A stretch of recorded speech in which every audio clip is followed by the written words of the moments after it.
At dahil daan ng daan to sa FYP ko, ito, bumili na rin ako ng Mr. Squirrel na luncheon meat. Tara friends, gawa tayo ng quick snack at tikman natin. Dalawa yung flavor ng Mr. Squirrel. Ito yung pork plus chicken. So, pareho ko siyang in-order para matikman ko kung ano yung mas masarap.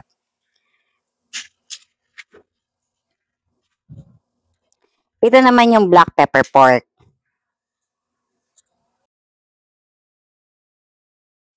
So, ayan friends, i-fry ko lang to sa coconut oil.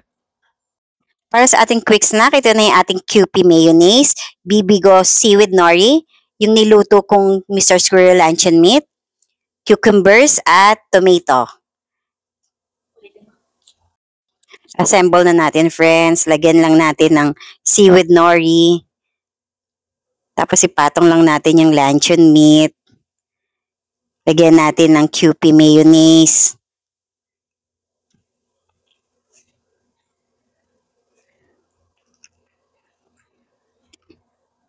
Cucumber at tomato. Tapos lagyan ulit natin ng seaweed nori. Yan, mas masarap kasi ito pag ganito para hindi siya nakakaumay. Okay na rin siya, masarap na rin siya for its price. O yung isa naman yung tikman natin, yung black pepper pork. So dito, hindi ko na siya lalagyan muna ng nori. Cucumber lang. Ayan. Masarap din siya. If medyo gusto niyo ng mas maanghang, so yung black pepper pork.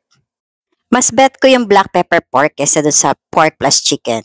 So friends, if gusto niyo rin ng ganitong quick snack, click nyo na yung yellow basket.